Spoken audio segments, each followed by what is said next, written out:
Enjoy this. All right, so our next reader hails from California, born and bred in the greater Los Angeles area. She's a 20-something-year-old Valley girl, Britney Spears enthusiast, and fiction writer. Please welcome Taylor Mims.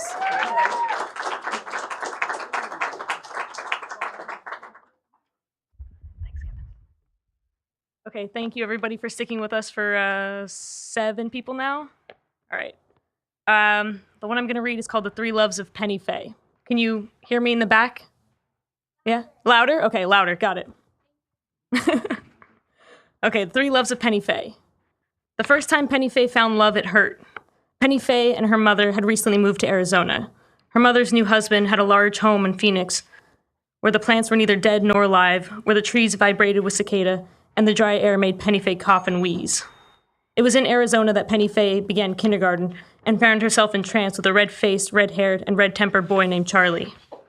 Charlie was a precocious boy who provoked teachers and stole other kids' lunches, other kids' snacks, when he asked to be excused for the bathroom. Early on in the school year, he threatened a lady in the kitchen with a plastic spork for not allotting him his fair share of banana pudding. Charlie was only allowed to eat it with spoons for the rest of the year, and Penny Faye took a shine to Charlie and sat with him at lunch as he spooned his chicken nuggets in glorious defiance.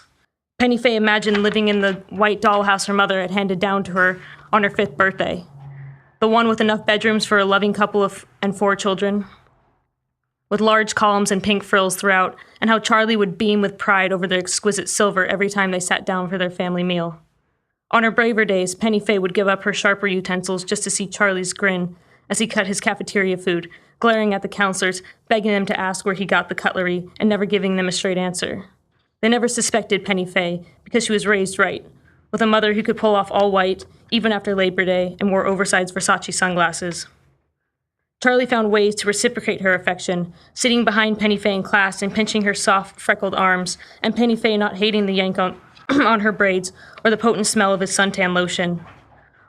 One day, Charlie chased her around the playground, past the swings covered in rubber to reduce the metal chains from causing burning blisters, and Penny Faye enjoyed the game, the being pursued, and the anticipation of 10 groping fingers. Penny Faye ran through the sandbox, her white, strappy shoes plunging into the mosquito-filled dirt, and sinking and slowing down, and and the added weight stifling her pace until she fell to the ground and chipped her front tooth. When Penny Faye's mother picked her up that day, no earlier than usual despite the teacher ringing her in regards to her daughter's disfiguration, she looked her child up and down, shaded behind heavy glasses, and asked, "What have you done to your shoes?" That night, her mother removed the dollhouse Penny Faye had inherited and told her daughter no boy would love a toothless girl, that she was to stay away from the bastard child, and that she would be fitted for veneers in the morning. The second time Penny Faye fell in love, it was a secret. It was in high school, and she was in high school and encouraged by her mother to join groups with the right people, groups of girls that went out with boys, the boys who grew up in big houses. But Penny Faye did not look like the girls who hung out with boys, who had hips and perfect teeth and looked like her mother. Still, Penny Faye sought out companionship. She tried out for the cheerleading squad and left halfway through the audition when they asked her to be a base in the human pyramid, a position her mother would not care to see her in. Penny Faye ended up as a yearbook photographer, which they readily assigned to her because she had a car and could cover away games, and Penny Faye loved it because she could tell her mother she was with the right people. She would be amongst the leggy girls in their skirts of school colors and barely exposed spandex, the girls the football players took to the back of the bus, behind the green faux leather seats, and disappeared with. Roger was one of the football players with unmanageable blonde curls and thin red lips, and lived a few blocks from Penny Faye. Penny Faye admired his home with its gray stone exterior and manicured lawn, the rose bushes that were trimmed so precisely that they perfumed Penny Faye and her mother when they went over for dinner, and any deviation from the walkway would result in a pricked ear. After dinner, Penny Faye sat across from Roger in his family's living room, filled with Civil War memorabilia, muskets, and Confederate soldier caps, and she watched him sip from his glass, wondering what lips that red tasted like, if he even still tasted them, or if he had gotten used to the taste a long time ago. He was the only one who acknowledged Penny Faye when her camera was down. So when he asked Penny Faye for a ride after one of the games, she didn't hesitate and met her at her car with his arm around a dark girl's waist. They climbed into Penny Faye's back seat, and he asked her not to tell.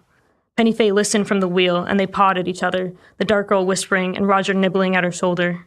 Outside Roger's house, he walked over to the driver's side, reached through the window and held Penny Faye's hand, and asked if he could say he was with her, and Penny Faye said yes. The third time Penny Faye fell in love, it was right. She was dressed in all black. She was dressed in all black, which Penny Faye didn't mind since she had been told it made her look slimmer. And her mother, resting peacefully in her open casket, would have approved. Her mother's fourth and final husband stood beside the deceased, embracing mourners and accepting their consoling words on the loss of his beautiful and graceful wife. Penny Faye remained by the dollhouse that husband number 4 had suggested be placed in the room for the funeral, until Penny Faye took it with her, the one thing besides Penny Faye her mother had lugged to every new home. Arthur presented himself beside her, admiring the tiny white home, saying that it was lovely, and Penny Faye replied, "It's mine now." He introduced himself as the son of Mrs. Richmond, a woman Penny Faye remembered from circa husband number 3, who was quite like her mother.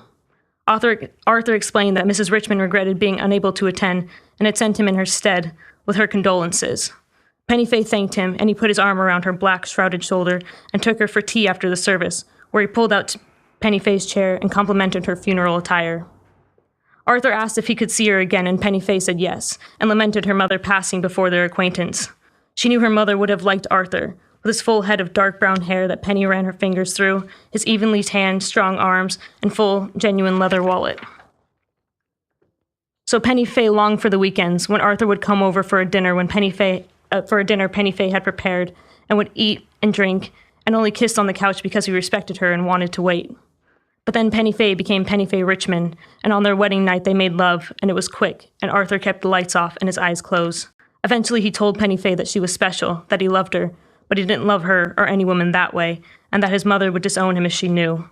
Penny Faye and Arthur had moved into the big house, the big white house, with the pristine garden that he inherited from Mrs. Richmond, along with her conservative ideals.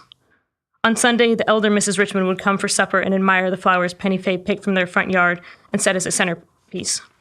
That in springtime, when the stems grew long, would obscure their view of each other. In between sips of brandy and chewing on her cigarette holder, Mrs. Richmond would fawn over Penny Faye, caressing her hair and squeezing her hand and telling Arthur he had found the right girl.